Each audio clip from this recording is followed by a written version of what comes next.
Noong 2022, nahalal ako bilang miyembro ng grupo ng mga tagapagpasya ng distrito na responsable sa gawain ng ilang iglesia. Dahil marunong akong magsalita ng meow at insik, madalas akong tumutulong sa mga kapatid na magsalin. Kaya naman wala na akong gaanong oras para masubaybayan ang gawain ng iglesia. Balisang-balisa ako. Ang ilang leader ng iglesia ay nagsisimula palang magsanay at hindi pa marunong sa kanilang gawain. Kung hindi ko malilinang ang mga leader ng iglesia sa lalong madaling panahon, ako ang gagawa ng karamihan sa gawain na magiging napakaabala at nakakapagod. Labis akong lumalaban. Kapag may nagpapasalin sa akin, kung hindi iyon kasama sa gawain ng mga iglesia na sakop ko, ayaw ko na silang pansinin. Sa pagtatapos ng 2022, may halalan para sa leader at pangalawang leader ng grupo ng mga tagapagpasya ng distrito. Naisip ko, marami na akong inaasikaso bilang responsable para sa gawain ng mga iglesyang ito. Kung mahahalal pa akong leader ng grupo, mas lalo pang lalaki ang sakop ng responsibilidad ko. At hindi ba't mas magiging abala pa ang gawain ko? Mabuti pa kung hindi ako mahahalal. Sa ganoong paraan, hindi ko na kailangang masyadong mag-alala at hindi na gaanong mapapagod ang katawan ko. Gayunpaman, nang i-anunsyo ang mga boto, nahalal ako bilang leader ng grupo ng mga tagapagpasya ng distrito. Agad akong gumawa ng mga dahilan. Sinasabing, isa akong taong walang pasanin. Tamad ako at hindi ako gumagawa ng tunay na gawain. Medyo mapaninlang din ako. Nagbigay pa nga ako ng mga halimbawa kung paano ako naging mapanlinlang. Pagkatapos ay sinabi ko, bata pa ako at hindi matatag. At hindi ako angkop na maging leader ng grupo. Hayaan nating ibang kapatid ang gumawa nito. Sabi ng isang sister, nagkukompromiso ka na kahit hindi mo pa nasisimulan ang iyong tungkulin. Nililimitahan at ginagapos ka na ng laman. Kumirot ang puso ko nang marinig ko ang sinabi ng sister. Pagkatapos ng pagtitipon, labis akong nabagabag. Alam kong ang pag-iwas sa tungkulin ay paghihimagsik laban sa Diyos at kawalan ng pusong nagpapasakop sa Kanya. Pagkatapos noon, pinagnilayan ko ang aking sarili. Naisip ko ang isang sipi ng mga salita ng Diyos at hinanap ko ito para basahin. Ang pinakamahalagang pagpapamalas ng isang matapat na tao ay ang paghahanap at pagsasagawa ng katotohanan sa lahat ng bagay. Ito ang pinakamahalaga. Sinasabi mong ikaw ay matapat, pero palagi mong iniiwasang isipin ang mga salita ng Diyos at ginagawa lang ang anumang gusto mo.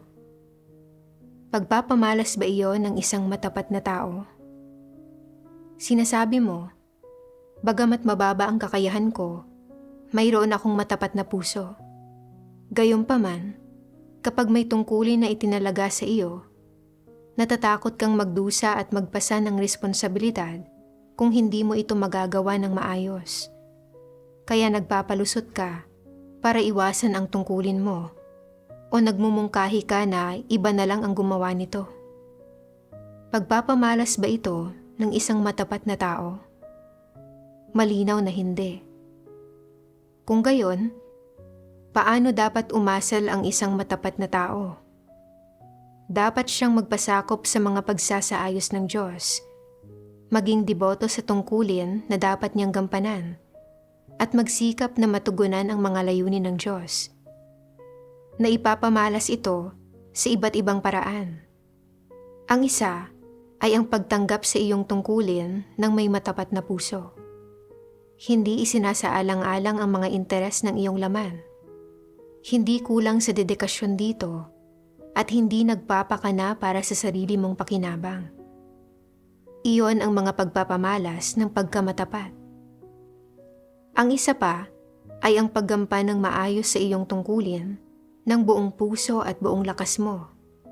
Paggawa ng maayos sa mga gampaning ipinagkatiwala sa iyo ng sambahayan ng Diyos, at pagbubuhos ng iyong puso at pagmamahal sa iyong tungkulin para bigyang kasiyahan ang Diyos.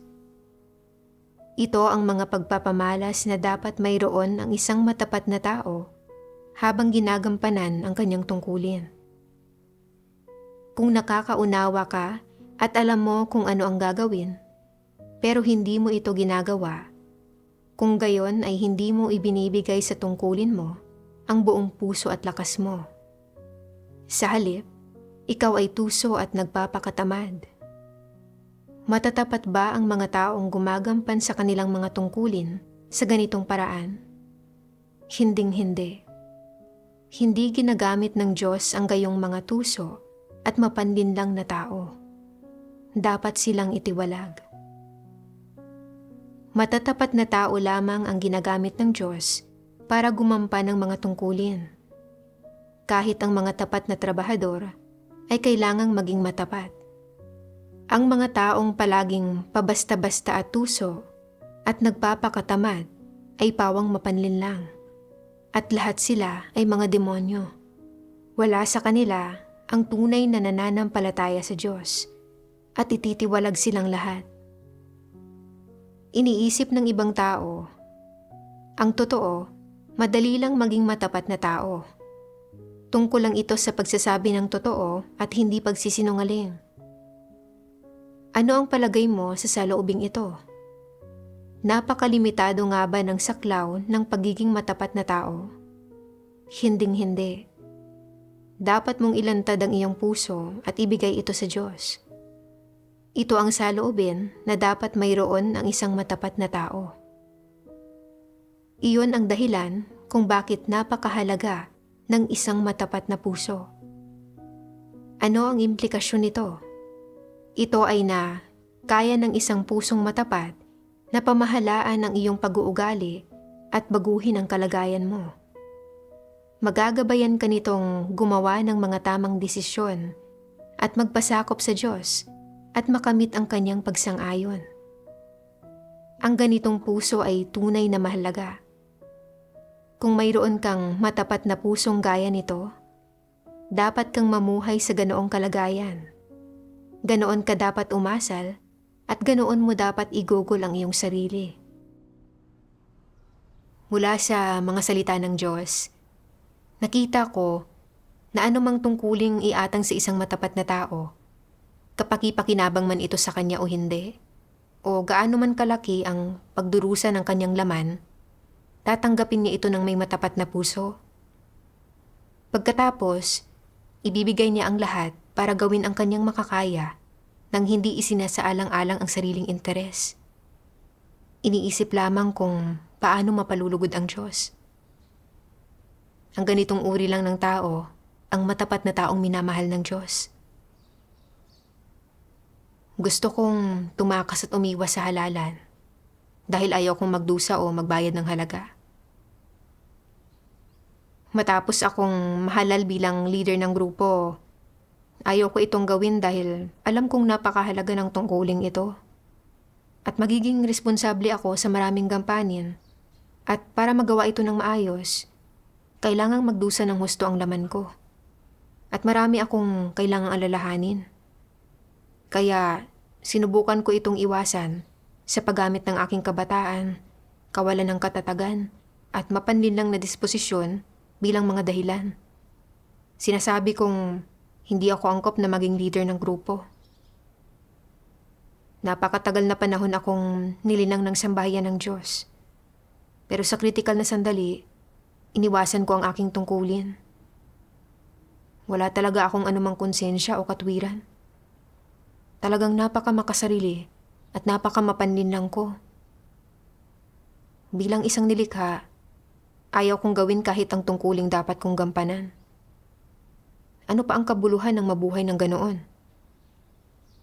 Noong mga sandaling iyon, may naalala akong ilang linya mula sa isang himno.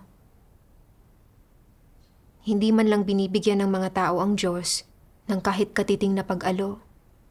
at hindi pa rin nakatatanggap ang Diyos ng tunay na pagmamahal mula sa sangkatauhan hanggang sa araw na ito. Dumaloy ang aking mga luha at hinanap ko ang himnong ito ng mga salita ng Diyos. Ang pag-ibig ng Diyos sa sangkatauhan ay tunay at totoo. Ang pagmamahal ng Diyos para sa sangkatauhan ay pangunahing namamala sa kanyang pagiging tao para gawin ang kanyang gawain at personal na iligtas ang mga tao. Nakikipag-usap sa mga tao ng harap-harapan at namumuhay ng harap-harapan sa piling nila. Wala ni katiting na distansya at walang anumang huwad. Ito ay lubos na tunay.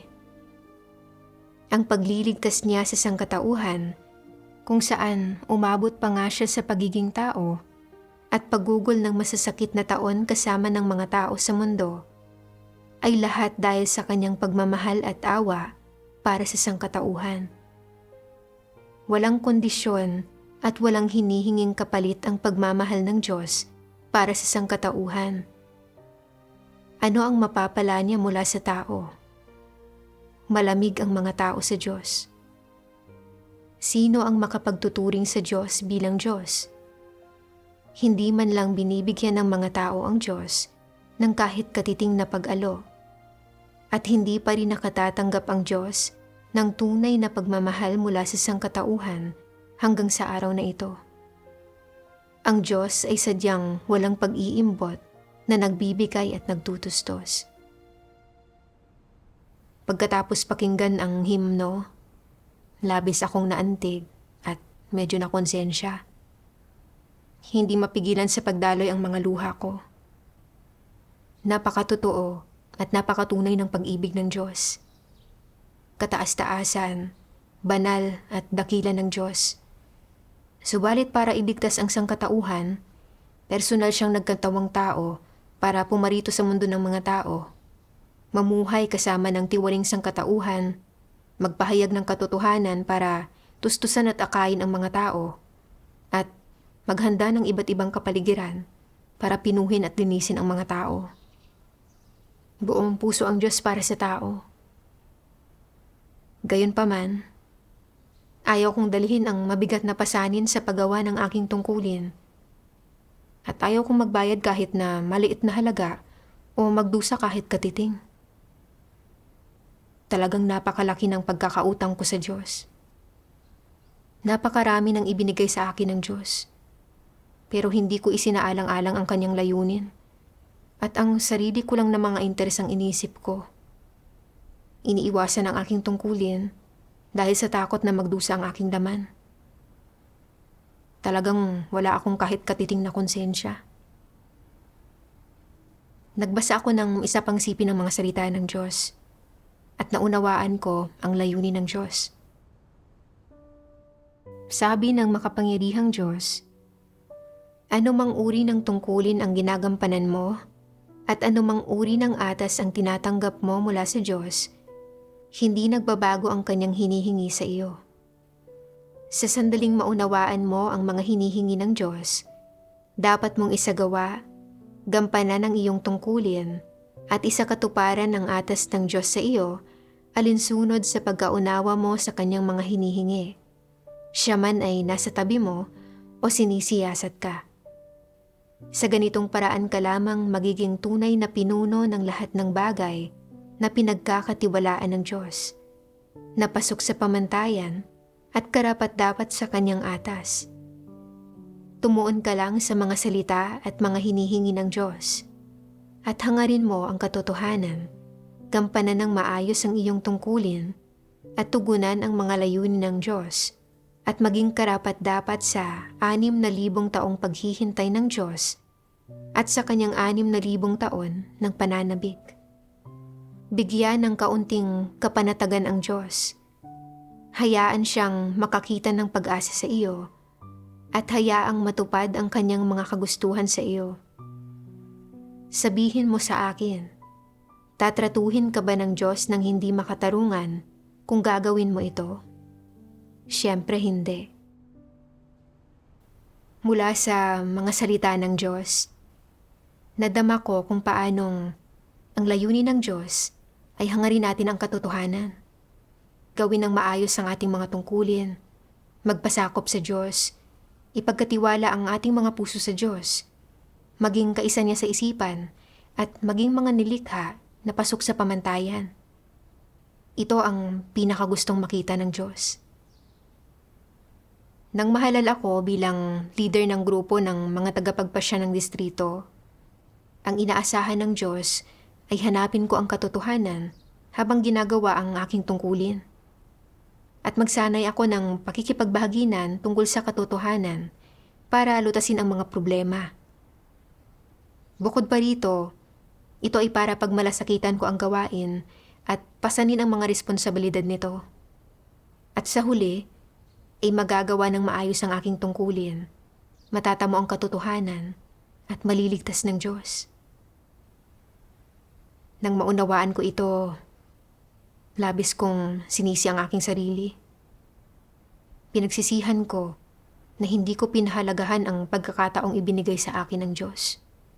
At nabigo akong tanggapin ang aking tungkulin. Sana bigyan pa ako ng Diyos ng isa pang pagkakataon. Nagpasya ako na kung magkakaroon ako ng isa pang pagkakataon, tiyak na magpapasakop ako. At hinding-hindi na muling maghihimagsik laban sa Diyos sa ganitong paraan. Kaya, nagdasal ako sa Diyos.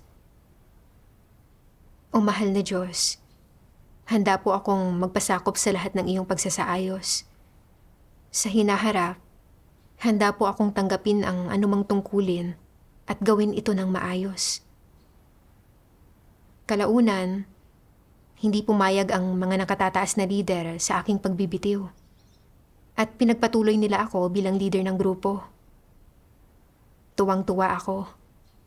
Alam ng Diyos ang laman ng puso ko at binigyan niya ako ng isa pang pagkakataon. Kailangan ko itong pahalagahan. Pagkatapos, sinimulan kong aktibong subaybayan ang gawain. At gabi-gabi, pagkatapos ng mga pagtitipon, binubuod ko ang mga problema sa gawain kasama ang aking mga kapatid sa grupo ng mga tagapagpasya. Bagamat minsan ay maraming gawain at medyo pagod ang katawan ko, hindi ko na iniiwasan ang aking tungkulin tulad ng dati. Noong 2023, nagkaroon ng mga halalan para sa mga leader at diakono dahil sa muling pag-uorganisa ng ilang iglesia. At dumami ng husto ang gawain ko. Abala ako hanggang hating gabi araw-araw. Noong panahong iyon, pakiramdam ko ay masyado itong maraming abala at sobrang nakakapagod. Hindi nagtagal, nagdaos ang iglesia ng bagong halalan. At gusto kong samantalahin ang pagkakataong ito para isuko ang posisyon ko sa grupo ng mga tagapagpasya ng distrito at gumawa na lang ng mas magaan na tungkulin. Noong mga sandaling iyon, napagtanto kong gusto ko na namang pagbigyan ng aking laman. At tumawag ako sa Diyos sa puso ko. Naakayin ako para maisagawa ko ang katotohanan. Noong oras na iyon, may 2 himno ng mga salita ng Diyos na pumasok sa isip ko. Pinahahalagahan ng Diyos yaong nakikinig at nagpapasakop sa Kanya. Para sa Diyos, kung ang tao man ay dakila o hamak, basta't makikinig ito sa Kanya, makapagpapasakop sa Kanyang mga tagubilin at sa Kanyang atas, at maaaring makipagtulungan sa Kanyang gawain, sa Kanyang kalooban, at sa Kanyang plano, nang maisagawa ng walang hadlang at matupad ang Kanyang kalooban at ang Kanyang plano. Kung gayon, ang ganoong asal ay karapat-dapat na tandaan niya at na makatanggap ng Kanyang pagpapala. Pinahahalagahan ng Diyos ang gayong mga tao at itinatangi niya ang gayong pag-uugali. Itinatangi niya ang pagmamahal na ito ng mga tao para sa Kanya at ang pusong ito na ipinapakita nila sa Kanya. Ito ang saloobin ng Diyos. Ang pinahahalagahan ng Diyos ay ang puso ng tao. Kapag ang isang tao ay tumanggap ng atas ng Diyos, May pamantayan ang Diyos sa paghusga kung ang mga pagkilos ng isang tao ay mabuti o masama. Kung ang tao ay may pagpapasakop at kung ang tao ay nakatugon sa mga layunin ng Diyos at kung ang kanyang mga gawa at pag-uugali ba ay pasok sa pamantayan. Ang pinahahalagahan ng Diyos ay ang puso ng tao, hindi ang panlabas nilang mga ginagawa. Hindi ito isang kaso na dapat pagpalain ng Diyos ang isang tao basta gumagawa siya ng isang bagay sa paanong paraan man nila ito ginawa. Ito ay isang maling pagkaunawa ng tao sa Diyos. Hindi lamang tinitingnan ng Diyos ang huling resulta. Bagkus, mas binibigyang diin niya kung ano ang puso ng isang tao at kung ano ang saloobin nito habang umuusad ang mga bagay-bagay. At tinitingnan niya kung mayroon bang pagpapasakop, pagsasaalang-alang at kagustuhang palugurin ang Diyos sa kanilang puso. Talagang naantig ako sa mga salita ng Diyos. Lalo na nang mabasa ko, hindi lamang tinitingnan ng Diyos ang huling resulta. Bagkus, mas binibigyang diin niya kung ano ang puso ng isang tao at kung ano ang saloobin nito habang umuusad ang mga bagay-bagay. At tinitingnan niya kung mayroon bang pagpapasakop, pagsasaalang-alang at kagustuhang palugurin ang Diyos sa kanilang puso. Naunawaan ko na ang pinahahalagahan ng Diyos ay ang puso ng tao. Sa tuwing may nangyayari, ang gustong makita ng Diyos ay kung ang puso ba ng tao ay mapagpasakop at mapagsaalang-alang sa kanyang kalooban at kung kaya ba nilang bitiwan ang sarili nilang mga interes para mapalugod ang Diyos. Sa tuwing may dumarating sa aking mahalagang gawain o nahaharap ako sa mga halalan, hindi ko iniisip kung paano matutugunan ang mga layunin ng Diyos, kundi kung paano lang maiiwasan ang pagdurusa ng laman at kung paano aakuin ang mas kaunting responsibilidad. Talagang wala akong konsensya. Napakamakasarili at kasuklam-suklam. Ngayong nagdaraos ng mga bagong halalan ng iglesia, kailangan kong magkaroon man lang ng mapagbasakop na saloobin. Kung mahahalal ako, ito ay pagtataas sa akin ng Diyos. Kung hindi naman ako mahahalal, may mga aral akong dapat matutunan. Sa anumang kaso, dapat akong magpasakop. Nang maisip ko ito, mas napanatag ang puso ko. At lumahok ako sa halalan. Sa huli, nahalal ako bilang miyembro ng grupo ng mga tagapagpasya ng distrito. At nagawa ng magpasakop ng puso ko. Kalaunan, nabasa ko ang isang sipi ng mga salita ng Diyos at naunawaan ko kung bakit palagi kong pinagbibigyan ang laman at iniiwasan ang aking tungkulin. Sabi ng makapangyarihang Diyos, patungkol sa laman, kapag mas mabuti ang pagtrato mo rito, mas magiging sakim ito. Wasto na magtiis ng kaunting pagdurusa ang laman. At kapag nangyari iyon, madaling tahakin ang tamang landas at asikasuhin ang wastong gawain ng isang tao.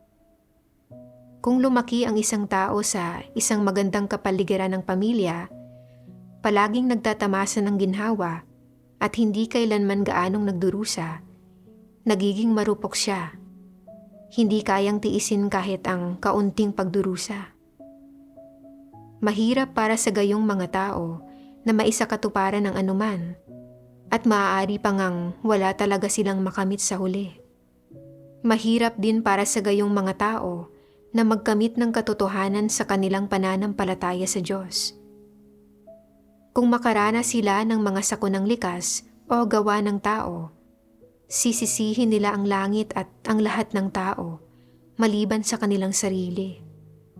Magrereklamo tungkol sa Diyos at itatatwa siya at magiging wala sa katinoan at hindi makatwiran. Sa paglipas ng panahon, magiging mas lalo lang silang immoral.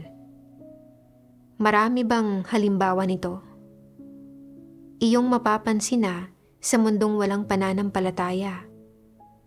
Maraming mga awit at artista sa pelikula na talagang kayang magtiis ng paghihirap at ialay ang kanilang sarili sa trabaho nila bago sila sumikat. Ngunit nang makamit na nila ang kasikatan at magsimula na silang kumita ng malaking pera, hindi na sila tumatahak sa tamang landas. Ang ilan sa kanila ay gumagamit ng droga, ang ilan ay nagpapatiwakal at namamatay sila ng bata pa. Ano ang sanhi nito? Sobra-sobra ang kanilang material na kasiyahan.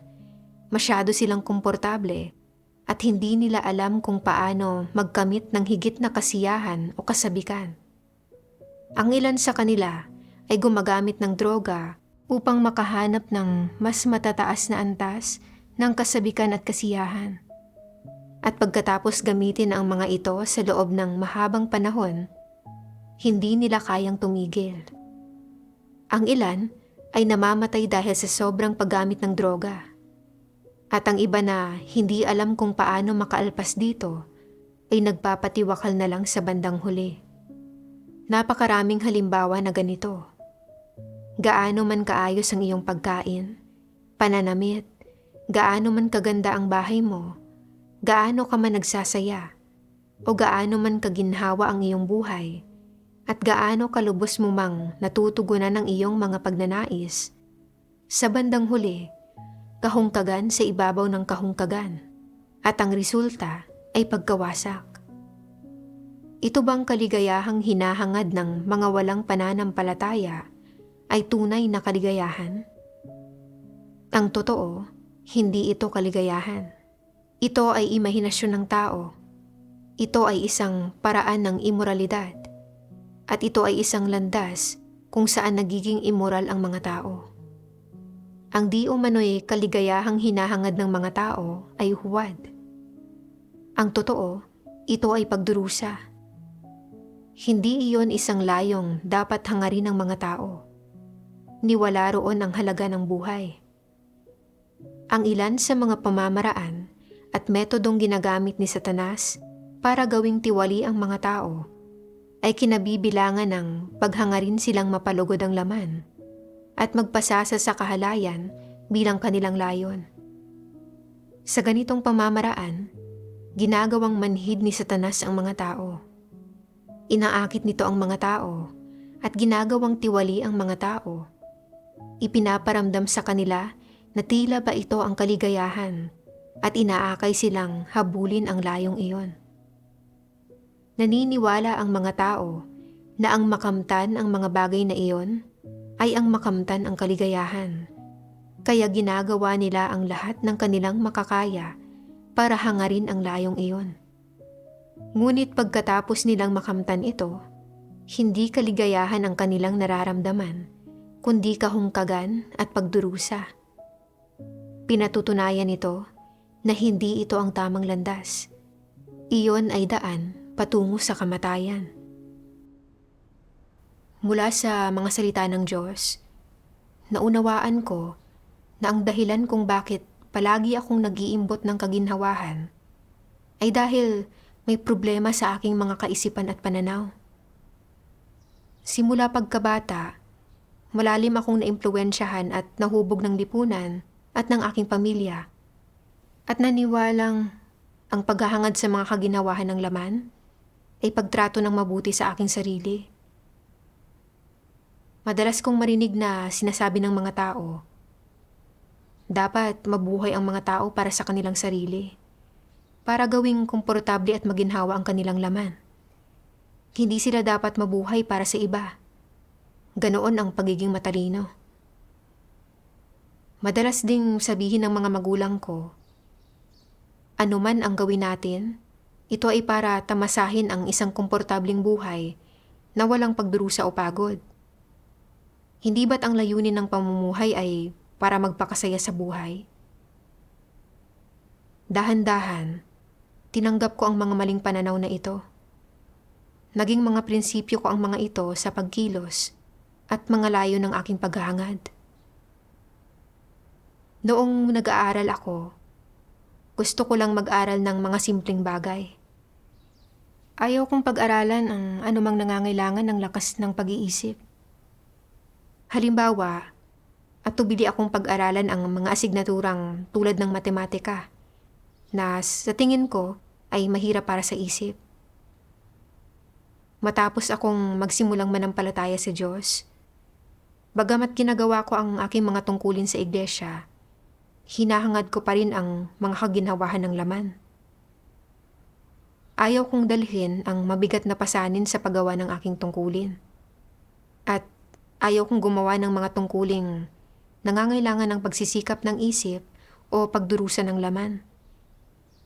Gusto ko lang gawin ang madadali at magagaang tungkulin.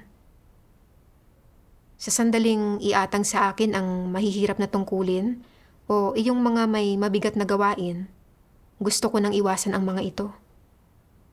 Halimbawa, noong unang beses akong nahalal bilang leader ng grupo ng mga tagapagpasya ng distrito, dahil takot ako na baka kasangkutan ng maraming gawain ang pagiging leader at mapagod ang katawan ko dahil dito, gumawa ako ng maraming dahilan at sadyang binanggit ko ang katiwalian at mga pagkukulang ko para sumang-ayon ang lahat na wag na akong gawing leader ng grupo. Sa sumunod na halalan, isinaalang-alang ko pa rin ang aking laman. At gusto ko pang ang magbitiw sa aking posisyon sa grupo ng mga tagapagpasya. Ang sarili ko lang na mga interes ng laman ang iniisip ko. Hindi kailanman nagpakita ng pagsasaalang-alang sa mga layunin ng Diyos. At palagi kong iniiwasan ang aking tungkulin para hindi magdusa ang aking laman. Ang ugaling ito ay paghihimagsik at pagkakanulo sa Diyos. Kung hindi ako magsisisi, sa huli, hindi ko na nga makakamit ang katotohanan o mababago ang aking mga tiwaling disposisyon, kundi masasadlak lang ako sa kalamidad at mawawasak. Gaya ng sinabi ng Diyos, ang ilan sa mga pamamaraan at metodong ginagamit ni Satanas para gawing tiwali ang mga tao ay kinabibilangan ng paghangarin silang mapalugod ang laman at magpasasa sa kahalayan bilang kanilang layon. Sa ganitong pamamaraan, ginagawang manhid ni Satanas ang mga tao. Inaakit nito ang mga tao at ginagawang tiwali ang mga tao. Ipinaparamdam sa kanila na tila ba ito ang kaligayahan at inaakay silang habulin ang layong iyon. Naniniwala ang mga tao na ang makamtan ang mga bagay na iyon ay ang makamtan ang kaligayahan. Kaya ginagawa nila ang lahat ng kanilang makakaya para hangarin ang layong iyon. Ngunit pagkatapos nilang makamtan ito, hindi kaligayahan ang kanilang nararamdaman, kundi kahungkagan at pagdurusa. Pinatutunayan nito na hindi ito ang tamang landas. Iyon ay daan patungo sa kamatayan. Tinutokso at ginagawang tiwari ni Satanas ang mga tao sa pamamagitan ng paghahangad ng mga kaginhawahan ng laman. Pinapaniwala sila na tanging ang pagbibigay kasiyahan sa laman ang makapagdudulot ng kaligayahan. Sa katunayan, gaano man kaginhawa ang isang tao o paano man nagpapakasaya ang laman, nakakaramdam pa rin siya ng kahungkagan at pagkamiserable sa kaibuturan ng kanyang puso. Palagi kong hinahangad ang mga kaginawahan ng laman. At ayaw kong gumawa ng mga tungkuling may mabigat na gawain. Inakala ko na sa ganitong paraan, magkakaroon ako ng mas maraming oras para magpahinga o gawin ang mga bagay na gusto ko. Gayunpaman, matapos kong iwasan ang tungkulin ko, hindi na panatag ang puso ko. At sa halip, nahulog ako sa matinding paghihirap at paninisi sa sarili. Hindi mailarawan sa salita ang damdaming ito. Alam kong dahil naghimagsik ako laban sa Diyos, nawala sa akin ang kanyang presensya. Naranasan ko na ang paghahangad sa mga kaginhawahan ng laman ay hindi tamang landas. At aakayin lang nito ang mga tao na mapasama ng mapasama at labanan ng labanan ang Diyos. Noong Abril 2024, dahil sa mga pangangailangan ng gawain, isang mangangaral sa sakop ng aking responsibilidad ang inilipat sa ibang lugar para gawin ang kanyang mga tungkulin.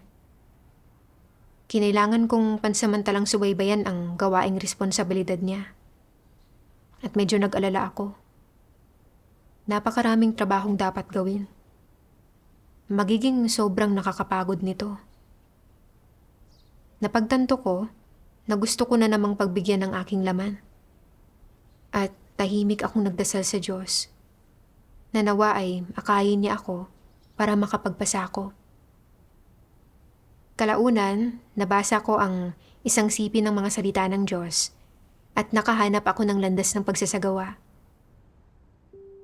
Sabi ng makapangyarihang Diyos, ang bawat taong nasa hustong gulang ay kailangang magpasan ng mga responsibilidad ng isang taong nasa hustong gulang. Gaano mang pressure ang harapin niya, gaya ng mga paghihirap, karamdaman, at maging ng iba't ibang suliranin. Ang mga ito ay mga bagay na dapat danasin at pasanin ng lahat ng tao. Ganito ang buhay ng isang normal na tao. Kung hindi mo kayang tiisin ang pressure, batahin ang pagdurusa o kayanin ang mga dago, nangangahulugan ito na wala kang pagtityaga o determinasyon at masyado kang marupok at walang silbi. Ang lahat, maging sa lipunan man o sa sambahayan ng Diyos, ay dapat magtiis ng pagdurusang ito sa kanilang buhay. Ito ang responsibilidad na dapat pasanin ng bawat nasa hustong gulang, ang pasaning dapat nilang balikatin, at walang sino man ang makakaiwas dito. Ni hindi mo rin dapat subukang iwasan ito. Kung palagi mong gustong tumakas o maging malaya mula sa lahat ng pagdurusang ito, lalabas ang iyong emosyon ng pagkasupil at palagi ka nitong sisiluin. Gayunpaman, kung kaya mong maunawaan at tanggapin ng maayos ang lahat ng ito at tingnan ito bilang isang kinakailangang bahagi ng iyong buhay at pag-iral, hindi ka na magkakaroon ng mga negatibong emosyon dahil sa mga isyong ito. Sa isang aspekto, kailangan mong matutunang pasanin ang mga responsibilidad at obligasyon na dapat taglayin at isagawa ng mga taong nasa hustong gulang. Sa isa pang aspekto, dapat mong matutunang mamuhay ng nakakasundo ang iba sa iyong kapaligirang pinamumuhayan at pinagtatrabahuhan sa loob ng normal na pagkatao. Huwag mong basta nalang gawin ang gusto mo. Ano ang layunin ng mamuhay ng nakakasundo ang iba? Ito ay para mas mahusay na makompleto ang gawain, mga obligasyon at mga responsibilidad na dapat mong tuparin bilang isang nasa hustong gulang. Ano man ang gawain o anumang tungkulin ang ginagawa mo, kapag nahaharap sa panganib, kapag nahaharap sa mga panggugulo at pinsala ng mga puwersa ni Satanas, dapat magawa mong bawasan ang mga kawalan upang maging mas mahusay ng kaunti ang mga resulta ng iyong gawain at tungkulin. Ito ang dapat makamit ng isang taong may determinasyon. Kung nagtataglay ka ng normal na pagkatao, dapat mo itong makamit kapag gumagawa ka ng gawain. Pagdating naman sa pressure sa trabaho, nanggagaling man ito sa ang itaas o sa sambahayan ng Diyos, o kung pressure ito na iniaatang sa iyo ng mga kapatid, isa itong bagay na dapat mong pasanin. Hindi mo maaaring sabihin na, hindi ko ito gagawin dahil sa pressure. Naghahanap lang ako ng kalibangan, kadarian, kaligayahan, at kaginhawahan sa paggawa ng aking tungkulin at paggampan sa sambahayan ng Diyos. Hindi ito maaari at hindi ito isang kaisipan na dapat taglayin ng isang normal na taong nasa hustong gulang, at ang sambahayan ng Diyos ay hindi isang lugar para magpakasasaka sa kaginhawahan. Ang bawat tao ay nagpapasan ng ilang pressure at panganib sa kanyang buhay at gawain. Sa anumang trabaho, lalo na sa paggawa ng iyong tungkulin sa sambahayan ng Diyos, dapat mong pagsikapang makakuha ng pinakamagagandang resulta. Sa mas mataas na antas, ito ang itinuturo at hinihingi ng Diyos. Sa mas mababang antas, ito ang saloobin, pananaw, pamantayan, at prinsipyo na dapat taglayin ng bawat tao sa kanyang sariling asal at mga kilos. Kapag gumagawa ka ng isang tungkulin sa sambahayan ng Diyos, kailangan mong matutunang sumunod sa mga panuntunan at sistema ng sambahayan ng Diyos. At kailangan mong matutunang sumunod sa mga alituntunin, umaasal ng maayos. Isa itong mahalagang bahagi ng sariling asal ng isang tao. Pagkatapos basahin ang mga salita ng Diyos, naunawaan ko na bilang mga nasa hustong gulang, lahat tayo ay may kanya-kanyang responsibilidad at obligasyon sa sambahayan man ng Diyos o sa mundong walang pananampalataya. Ito ang dapat harapin ng isang normal na tao. Sa proseso ng paggawa ng tungkulin, bagamat kailangang magdusa ng laman, magbayad ng halaga at magtiis ng kaunting pressure, lahat ng ito ay mga responsibilidad na dapat pasanin ng mga nasa hustong gulang. Hindi ako pwedeng matakot na magdusa, ni hindi ko pwedeng iwasan ang mga tungkulin kapag nakikita kong mahirap ang mga ito. Ang paggawa niyon ay sobrang kawalan ng konsensya at pagkatao. Kaya sadya akong nagdasal sa Diyos na maghimagsik laban sa laman at unti-unti akong nakapagpasakop. Sa pamamagitan ng karanasang ito, naunawaan ko na bagamat nagdurusa at napapagod ang aking laman kapag gumagawa ng gawain sa iglesia, marami akong nakamit.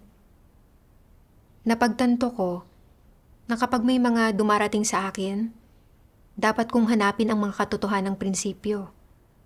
At mas lalo ring nahubog ang aking pagkatao mula sa palaging pag-asa sa iba sa simula hanggang sa ngayon ay natuto na akong gumawa ng mag-isa. Kapag may mga paghihirap o kuro-kuro ang mga kapatid, nakakahanap din ako ng mga kaugnay na katotohanan para makipagbahaginan at malutas ang mga ito. Bagamat mas mabigat ang gawain ko kaysa dati, marami rin naman akong natamo at nakamit. Lahat ng ito ay isang natatanging biyaya mula sa Diyos. Salamat sa Diyos.